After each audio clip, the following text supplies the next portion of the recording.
कुणी काय टीका करावी हा ज्याचा त्याचा प्रश्न. यशवंतराव चव्हाण यांचा वारसा घेऊन आम्ही पुढे चाललो आहे. एक नेतृत्व डोळ्यासमोर ठेवून काम करावे लागते. यशवंतराव चव्हाण हे वंदनीय व्यक्तिमत्व. 63 वर्षातील महाराष्ट्र कसा असावा आणि राजकीय लोकांनी कसे वागावे, कमरे खालचे वार कधीच करायचे नाही, हे चव्हाण यांनी सांगितले. शरद पवार यांनीच सांगितले माझा फोटो वापरू नका, म्हणून चव्हाण यांचा फोटो वापरला ते आम्हाला नाही म्हणणार नाही. तुम्हाला माहिती आहे, मागे पवार साहेबांनी स्वतः प्रेस घेऊन सांगितलं की ह्यांना माझा फोटो वापरल्याशिवाय हे महाराष्ट्रात फिरू शकत नाही, असं म्हटलं की नाही. आणि त्यांनी सांगितलं मला कोर्टात जावं लागेल. जर कुणी आम्हाला जर असं म्हणत असेल तर शेवटी चव्हाण साहेब तर आम्हाला तसं म्हणू शकत नाही, जी आम्हाला खात्री आहे. आणि म्हणून आम्ही चव्हाण साहेबांचा फोटो वापरला. आज पण आम्ही त्या दिवशी कोल्हापूरला जात होतो, सगळेच होतो, तेव्हा संगमावर जाऊन आपल्या त्यांचं दर्शन घेतलं समाधीचं आणि पुढं त्या ठिकाणी गेलो. आमचं 3 पक्षाचे सरकार, मंत्रिमंडळ विस्तार आणि पालकमंत्री पद कुणाला द्यायचे हा अधिकार मुख्यमंत्र्यांना आहे. हा विषय आमचा, आम्ही 3 पक्षाचं सरकार आहे, हा पक्षांतर्गतचा प्रश्न आहे. राज्याच्या मुख्यमंत्र्यांचा अधिकार असतो की मंत्रिमंडळाचा विस्तार कधी करायचा, विस्तार केला तर मंत्रिमंडळात खाती कुठली कुणाला द्यायची, पालकमंत्रीपद कुठली कुणाला द्यायची, हा सर्वस्वी त्यांचा अधिकार असतो.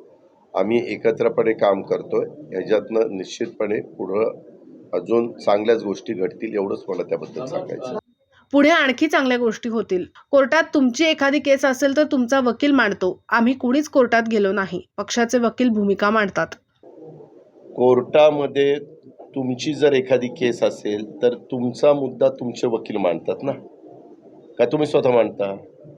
आपण वकील नेमतो आणि वकिलांना सांगतो ही केस आमची व्यवस्थितपणे त्या ठिकाणी मांडा, बरोबर ना?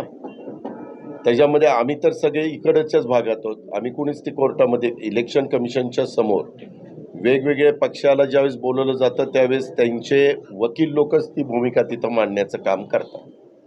ही फॅक्ट आहे. वेदना आणि जितेंद्र आव्हाड कुठे जुळतं का?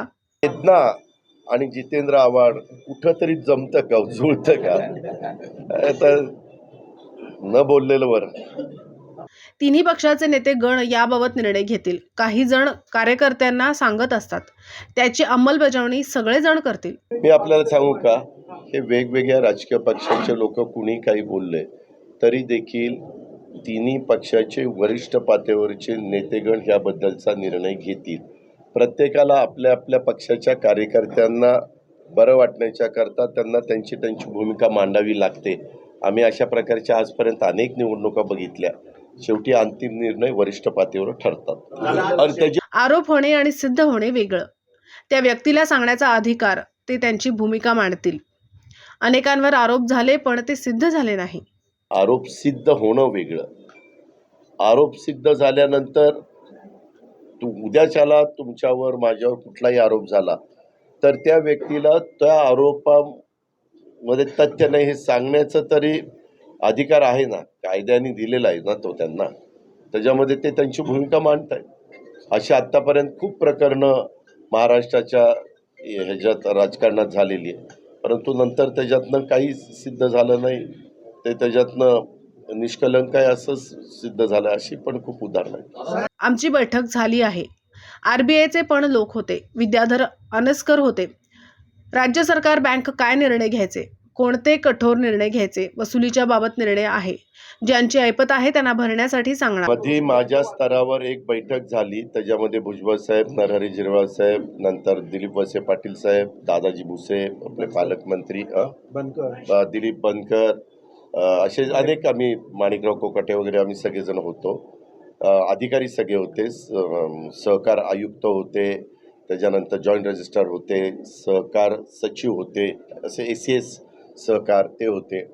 आणि त्यावेळेस आम्ही बघितलं की नाबार्डचे लोक पण VCवर होते, व्हिडिओ कॉन्फरन्सवर.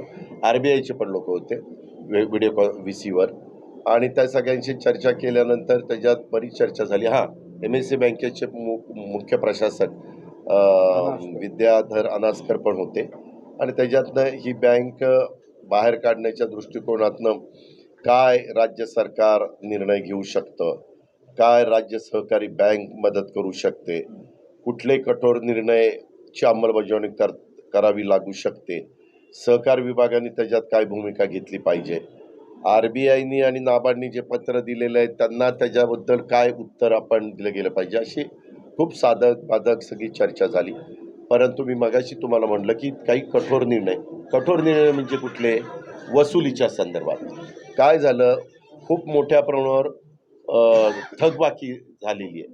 आता ज्यांची ऐपत आहे आणि आपल्याला माहिती आहे की ह्याची ऐपत आहे आणि थकबाकी वसूल केली पाहिजे, त्यावेळेस कठोर निर्णय घ्यावे लागतात. त्यावेळेस बाबा ह्याला काय वाटेल आणि त्याला काय वाटेल असं करून चालत नाही. आणि त्याच्यामुळे मी म्हणालो की माझ्या इथं पण एकेकाळी सोमेश्वर कारखान्याचं अडचणीतनं बाहेर काढण्याच्या करता काही कठोर भूमिका मला घ्यावी लागली. परंतु आत्ता महाराष्ट्रामध्ये पहिल्या 5मध्ये भाव देणारा कारखाना म्हणून त्याची ओळख आहे. 3,350 रुपये FRP आम्ही जाहीर केली. FRP नाही, दर जाहीर केला. अशा पद्धतीचा तो कारखाना आहे. आणि तशाच बँकांच्या बाबतीमध्ये देखील आमच्या बँका एकदम आज सुस्थितीमध्ये चाललेल्या आहेत. तशा पद्धतीनं मी त्याचा उल्लेख केला. ऑन जातीनिहाय जनगणना. आम्ही सरकारमध्ये असताना विधानसभेच्या अध्यक्षांनी तसा प्रस्ताव मांडला होता. तो एकमताने मंजूर झाला आहे. तो वर पाठवला, त्याला प्रतिसाद मिळाला नाही. केंद्राची मदत न घेता बिहारने जनगणना केली. बिहारसारखे राज्य करू शकतं तर महाराष्ट्र का करू नये? हे खर्चिक आहे, पण समाजातील सर्व घटकांना कळलं पाहिजे कोण किती आहे. आमचं सरकार विचार करेल. प्रत्येकाला आपली आपली भूमिका मांडण्याचा अधिकार जरूर आहे. तो त्याला संविधानाने, घटनेने, कायद्याने दिलेला आहे. फक्त तो कायद्याच्या नियमाच्या चौकटीत बसून द्यावा लागतो. मागे एकदा आम्ही पृथ्वीराज चव्हाण साहेबांच्या मंत्रिमंडळात असताना दिलेलं होतं. दुर्दैवाने ते आमचं आरक्षण हायकोर्टातच टिकलं नाही. नंतर देवेंद्र फडणवीसांनी दिलेलं होतं, ते त्यांचं हायकोर्टात टिकलं, परंतु सुप्रीम कोर्टात टिकलं नाही. अशा 2 गोष्टीचा अनुभव त्या संदर्भातला आहे. आता पुन्हा काही सहकारी मित्र OBCच्या संदर्भामध्ये पण काही मागणी करतायत. काही मराठा आरक्षण द्यावं असंही मागणी करतायत. काही इतर पण समाज वेगवेगळ्या प्रकारे मागणी करतायत. आणि हे सगळं करत असताना सुप्रीम कोर्ट आणि हायकोर्टाने ज्या डायरेक्शन पाठीमागे दिलेल्या आहेत त्याच्यामध्ये तज्ज्ञ वकिलांचा सल्ला घेऊन कसा मार्ग काढता येईल. कारण आपल्या महाराष्ट्रामध्ये 52% आणि इकॉनॉमी विकर सेक्शनला संपूर्ण देशामध्ये 10% आरक्षण दिलं, असं 62% आरक्षण ऑलरेडी मिळालेलं आहे. त्याच्यामुळं पुढचं आरक्षण द्यायचं म्हटलं तर आत्ता मिळालेल्या आरक्षणाला कुठलाही धक्का न लावता ते आरक्षण दिलं गेलं पाहिजे, असं महाराष्ट्रातल्या बहुतेक राजकीय पक्षाची भूमिका आहे. तशा प्रकारची चर्चा मागे मुख्यमंत्र्यांच्या उपस्थितीमध्ये सर्वपक्षीय बैठक झालेली होती, तिथं झालेली आहे. आणि त्याच्यामुळं तो एक प्रयत्न चालू आहे. आता त्या प्रयत्नाला कसं यश येते ते पाहू. मागे आम्ही सरकारमध्ये असताना विधानसभेच्या अध्यक्षांनीच तशा प्रकारचा प्रस्ताव मांडलेला होता. सभागृहाच्या सर्व राजकीय पक्षाच्या सदस्यांनी एकमताने त्याला पाठिंबा दिलाय. आपल्या महाराष्ट्राच्या विधिमंडळामध्ये तो ठराव झालेला आहे. तो ठराव आपण वर पाठवलेला आहे, परंतु वरून त्याला सकारात्मक प्रतिसाद मिळालेला नाही. आता दुसरा प्रस्ताव असा पुढे आलेला आहे की केंद्राची मदत न घेता बिहारनी जातीनिहाय जनगणना केली तशी महाराष्ट्राने करावी. तर माझी म्हणजे राष्ट्रवादी काँग्रेस पक्षाची पण भूमिका हीच आहे की महाराष्ट्रामध्ये जर बिहारसारखं राज्य करू शकतं तर एकदा महाराष्ट्राने पण जातनिहाय जनगणना करावी.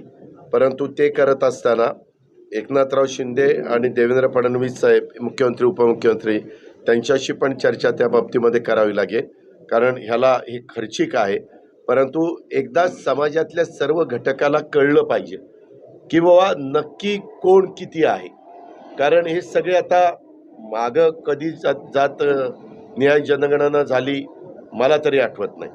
मधी केंद्राने केलेली होती, त्यावेळेस केंद्राने नंतर सांगितलं की ह्याच्यामध्ये प्रचंड चुका झालेल्या आहेत, त्याच्यामुळं ती बाहेर देणं आम्हाला योग्य वाटत नाही, असं एकदा झालेलं आहे. त्याच्यामुळं जातनिहाय जनगणना बिहारचं जर यशस्वी झालं असेल, बिहारची आम्ही माहिती मागवलेली आहे, बिहारची माहिती आल्यानंतर ती जर यशस्वी झालेली असेल तर त्या रस्त्याने पण जाण्याचा महायुतीचं सरकार विचार करेल. जर काही चुकीचे होत असेल तर नक्कीच कारवाई होईल. बघा, ती नक्की लोक कोणी होती त्याची शहानिशा केली जाईल, पोलिसांच्याकडनं तपास केला जाईल आणि जर ते कृषी विभागाची लोक असतील तर त्यांच्यावर ॲक्शन घेतली जाईल. ती कृषी विभागाची लोक नसतील, बोगस कुणी असतील. कारण काय होतं, बऱ्याचदा तुम्ही असा प्रश्न आम्हाला विचारता, आम्हाला त्याच्याबद्दलची पार्श्वभूमी काही माहिती नसते आणि आम्ही उत्तर त्या ठिकाणी देतो. एक आहे, त्याची शहानिशा करून जर कुणाच्या चुकीमुळं शेतकऱ्यांना कारण नसताना त्रास झाला असेल, शेतकऱ्यांना मनस्ताप झालेला असेल तर त्याच्यामध्ये जातीनं लक्ष घातलं जाईल. मी उद्या सुट्टी आहे, पण परवाच सोमवारी कृषी मंत्री धनंजय मुंडे साहेबांच्याकडनं पण माहिती घेईल, कारण त्यांच्या बीडला लागूनच जालना जिल्हा आहे आणि अशा पद्धतीने जालना जिल्हाच काय, महाराष्ट्रातल्या कुठल्याही भागात कुठल्याही व्यक्तीवर अशा प्रकारचा अन्याय होता कामा नये. मी तुम्हाला सांगतो की मी प्रत्येक कुणाच्याही बरोबर काम करतो त्यावेळेस मनापासून काम करतो. त्यांनी कौतुक केल्याबद्दल ठाकरे साहेब खूप खूप मी आपला आभारी आहे. धन्यवाद. आपण म्हणाला कोणते काम पत्रकार मित्रांशी संवाद करण्यासाठी इथे उपस्थित असलेले राष्ट्रवादी काँग्रेस पक्षाचे राष्ट्रीय अध्यक्ष आणि राज्याचे उपमुख्यमंत्री आदरणीय अजितदादा पवार, राज्याचे वरिष्ठ नेते आदरणीय भुजबळ साहेब, मुंबईचे अध्यक्ष समीरभाऊ भुजबळ, रवींद्रजी पगार, रंजनजी ठाकरे, सर्वस्थायी आणि सर्व विधिमंडळातील सहकारी, सर्व वाहिन्यांचे प्रतिनिधी आणि माझ्या सर्वच पत्रकार मित्रांनो, आज कळवणचे आमदार नितीन पवार यांच्या वाढदिवसाच्या निमित्ताने वेगवेगळे कार्यक्रम त्याही मतदारसंघामध्ये होते आणि त्याचबरोबर ती शेतीमध्ये, उद्योगामध्ये नेतृत्वपूर्ण प्रगती करणाऱ्या शिंदेंचा सुद्धा फॉर्म आदरणीय अजितदादांना त्या ठिकाणी पाहायचा होता. अशा वेळेला शहरातील आणि ग्रामीण भागातील कार्यकर्त्यांशी संवाद करावा या हेतूने आम्ही या ठिकाणी आलो होतो. आपण सर्वजण खूप मोठ्या संख्येने उपस्थित राहिलेला आहात. त्याच्यामुळे आपल्याशी संवाद करत असताना काही महत्त्वाचे प्रश्न आज वेगवेगळ्या ठिकाणी उपस्थित झालेले पाहायला मिळतात. कालच निवडणूक आयोगाकडे सुनावणी त्या ठिकाणी झाली आणि त्या निवडणूक आयोगाच्या सुनावणीमध्ये 30 तारखेला आम्ही जी काही याचिका दाखल केली होती त्या संदर्भातली सुनावणी त्या ठिकाणी झाली. त्याच्यावरती कायद्याच्या भाषेत सांगायचं म्हणजे प्रिलिमिनरी ऑब्जेक्शन त्या ठिकाणी उपस्थित करण्यात आलेलं होतं. सर्वोच्च न्यायालयाने ते प्रिलिमिनरी ऑब्जेक्शन फेटाळून लावलं आणि गुणवत्तेवरती या संदर्भातली सुनावणी करण्याची निवडणूक आयोगाने त्या ठिकाणी सूचित केलं. त्याप्रमाणे आमच्या वतीने काल भूमिका त्या ठिकाणी मांडण्यात आली. सोमवारी पुन्हा 4 वाजता त्या संदर्भातली चर्चा, युक्तिवाद त्या ठिकाणी होणार आहे आणि त्याच्या अनुषंगाने मी वारंवार ठिकठिकाणी म्हणत आलो की दादांच्या नेतृत्वाखाली घेतलेला आम्ही निर्णय आमच्या मूळ विचारधारेशी ठाम असलेला तर होताच, त्याचबरोबर ती सर्वोच्च न्यायालयाच्या खंडपीठाने अलीकडे दिलेले निकाल, निवडणूक आयोगाची अधोरेखित केलेली स्वायत्तता आणि निवडणूक आयोगाने सुद्धा पक्षाच्या संदर्भामध्ये वेळोवेळी दिलेले निकाल, या कायद्याच्या कसोटीवरती बसूनच आम्ही तो निर्णय त्या ठिकाणी घेतलेला आहे. त्यामुळे नजीकच्या सुनावणीमध्ये सुद्धा जी भूमिका आम्हाला त्या ठिकाणी मांडायचं ती मांडण्याचा आम्ही नक्कीच त्या ठिकाणी प्रयत्न करू.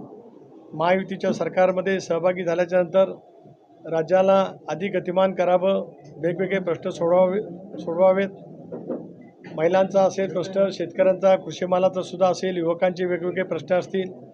केंद्र आणि राज्य सरकारच्या समन्वयातून या गोष्टीला गती देता येते. या भूमिकेतूनच दादांच्या नेतृत्वाखाली त्या ठिकाणी आम्ही हा निर्णय घेतलेला आहे आणि हा काय पहिल्या प्रथमच संवाद करण्याची भूमिका त्या ठिकाणी नव्हती. तर अनेक वेळेला गेल्या 10-12 वर्षात अशा पैकीचा निर्णय घेण्याची प्रक्रिया काही वेळेला झालेली सुद्धा होती, परंतु प्रत्यक्षात पळाने ती निर्णायक स्थितीमध्ये त्यावेळेला गेलेली नव्हती. यावेळेला भारतीय जनता पक्ष आणि शिवसेनेच्या युतीच्या सरकारमध्ये आणि देशामध्ये एनडीएमध्ये सहभागी होऊन आम्ही त्या निर्णयास पद्धतीची घेतलेली आहे. मला विश्वास आहे की महाराष्ट्रातली जनता दादांच्या नेतृत्वाखाली घेतलेला विकसनशील भाग आणि त्याचबरोबर ती आमची मूळ विचारधारा या साऱ्या गोष्टीवरती विश्वास ठेवून आम्हाला त्या ठिकाणी पाठबळ देईल असं मला प्रदेशाध्यक्ष म्हणून या ठिकाणी वाटतं.